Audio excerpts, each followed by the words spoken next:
안녕하세요. 이국섭의 작은 도서관입니다. 사기 경영학 세 번째 시간 3편 리더가 알아야 할 모든 것. 오늘은 사기의 경영학에서 다루는 경영 전략이라는 부분에 대한 내용 중에서 승부수는 아주 치밀한 투자 전략에서 나온다라는 주제로 중국 통일을 최초로 이루어낸 진시황의 아버지로 잘 알려진 장사꾼 여불위의 천하를 내건 승부수를 가지고 이야기해 보려고 합니다.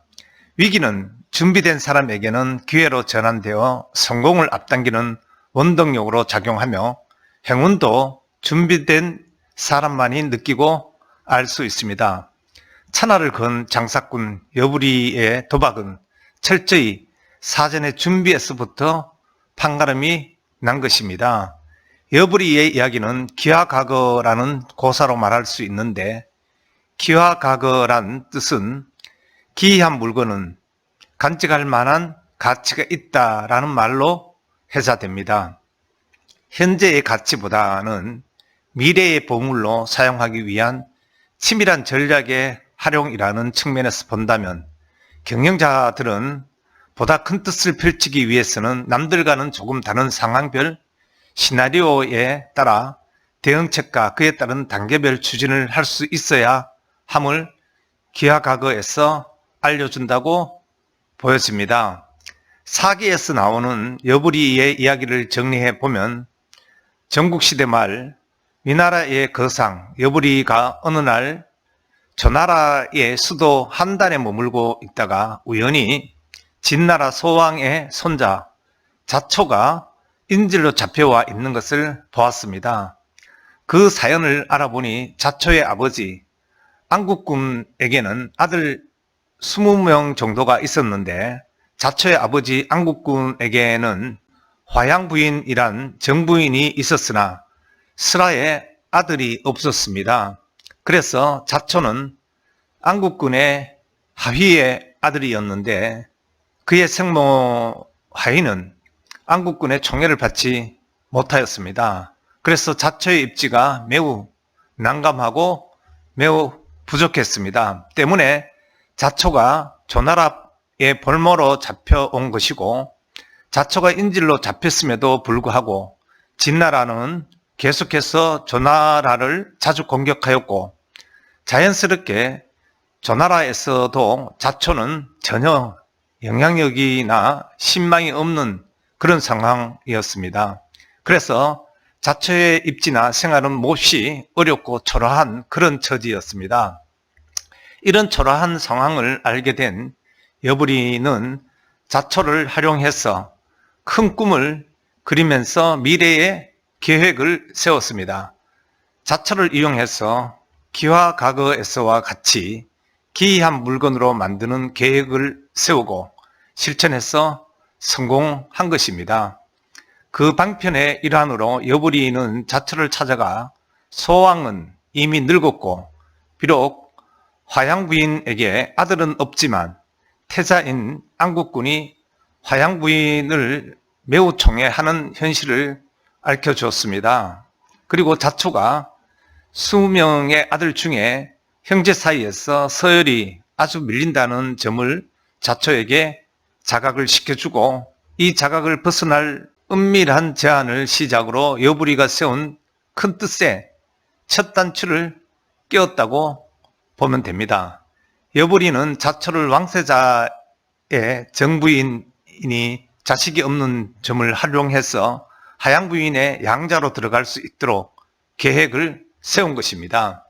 여불위의 이런 계획에 대해서 자초는 여불위에게 말하기를, 당신의 계책대로 만약에 된다면 진나라를 그대와 함께 나누어 갖도록 하겠소라고 약조를 하게 됩니다.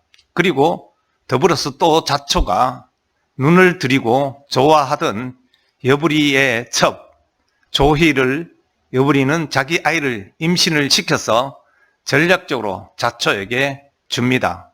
그리고 만일의 사태에도 대비하고 동시에 큰 뜻을 기약한 것이라고 볼 수 있습니다.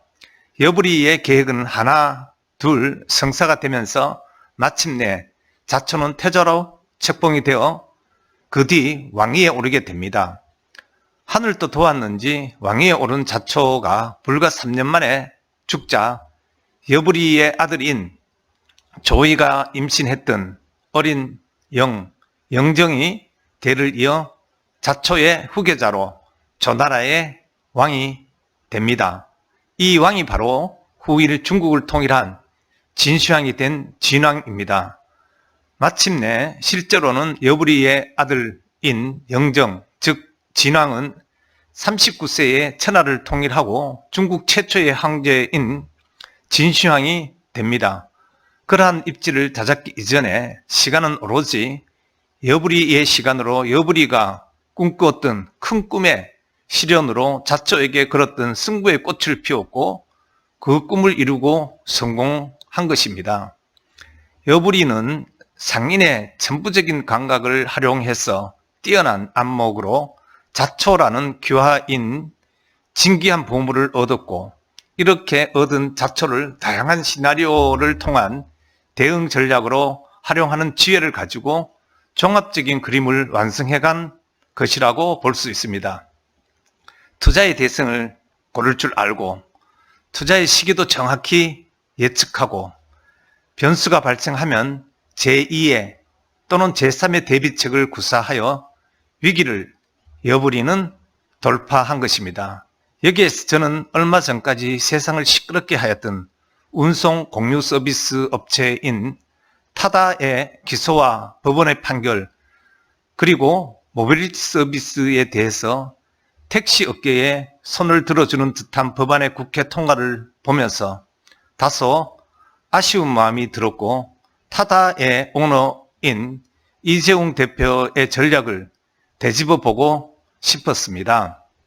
과연 내가 이재용 대표의 자리에 있었다면 여부리의 기와 과거를 어떻게 벤치마킹을 하여 지금의 결과처럼 되지 않고 원래의 꿈을 꾸었던 바를 완성할 수 있었을까라는 생각과 고민을 해보았습니다. 결과적으로는 타다의 공유 서비스는 택시 업계의 국회의원 선거에 대한 표심의 가이드로서의 역할에 진 것입니다. 라고 저는 결론을 내렸습니다.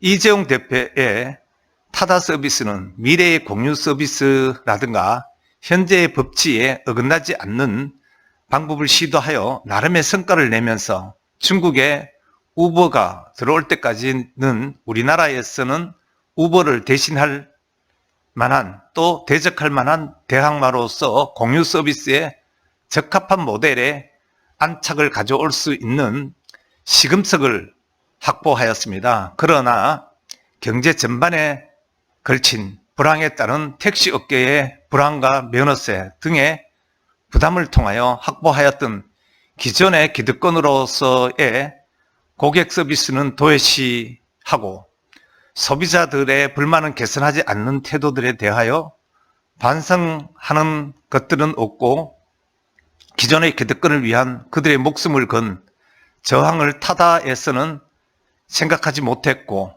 그 저항을 극복할 전략을 너무 안이하게 대응한 것으로 보여집니다. 만약에 저라면 택시 노조의 저항에 대항할 대항마로서는 타다 서비스로 새로운 일자리를 확보한 이들을 지원하여 자유업 성격의 직업인 타다 서비스 종사자들이 자신들의 새로운 일자리를 지킬 수 있는 기회를 제공하여 주고 사회적 여론을 타다에 유리하도록 아니 불리한 상황에 대한 저항의 목소리라도 낼 수 있도록 했어야 한다고 봅니다. 동시에 일자리 창출과 워라밸이라는 시대의 하도를 점하여 택시 업계가 주장하는 일방적인 상황의 호도를 막아야 했던 것. 또한 택시 업계에 종사하는 택시 운전자들이 산학금이라는 제도의 불리함을 해결하는 나름의 방법을 통하여 그들의 불리함을 보전하여 주는 직접적인 방안을 만들고 또 택시 운전자들 간에 타다 서비스에 대하여 찬반의 의견이 나뉠 수 있는 방안을 구사했어야 한다고 저는 생각합니다. 러프하고 또 단순하게 제 나름대로 생각한 방안은 택시 운전자들에게 특별한 인센티브를 주어 투잡을 뛰도록 해서 그들이 수입을 좀 더 많이 가져갈 수 있는 기회를 제공함과 동시에 타다가 추구하는 방안들이 택시 운전사들이 택시 업계 사주들과의 대결 구도를 만드는 방안을 강구해서 택시 회사는 그렇다 하더라도 택시 운전자들은 적으로 두지 않을 방안을 강구했어야 했던 것입니다.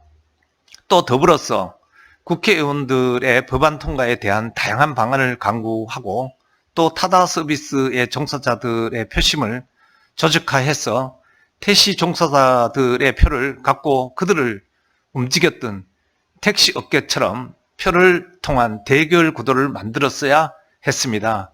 그리고 택시 이용 고객들의 불만과 또 타다 서비스의 이용 고객들을 하나의 표심으로 묶어서 그들의 의견에 대한 국회의원들이 두려워하고 무서워하도록 해야 하는 것입니다.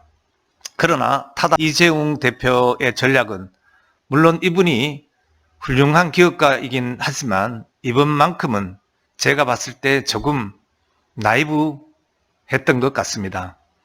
기존의 기득권을 무너뜨리고 새로운 패러다임의 안착은 생각보다 정교하고 또 대담하고 다양한 방안을 강구했어야 한다고 저는 여겨집니다.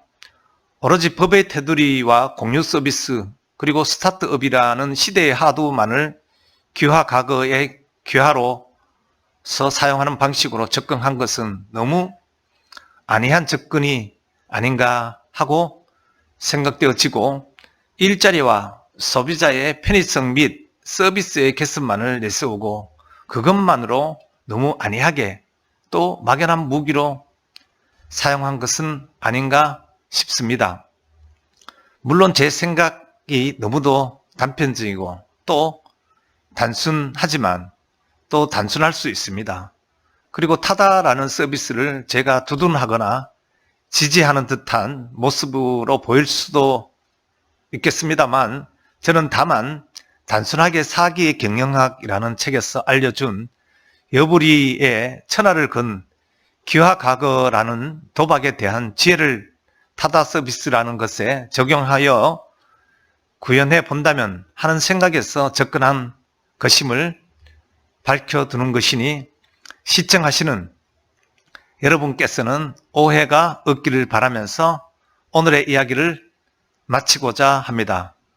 그리고 또 혹시 여러분은 여부리의 기하과거의 지혜를 습득하셔서 자신이 몸담고 있는 산업 혹은 관심이 가는 기업의 경쟁이라는 관점에서 활용하고 적용한다면 어떻게 전략을 세우고 무엇을 실행할 것인지를 상상해보는 시간을 가지는 것도 즐거운 시간이 되지 않을까 싶어 보입니다.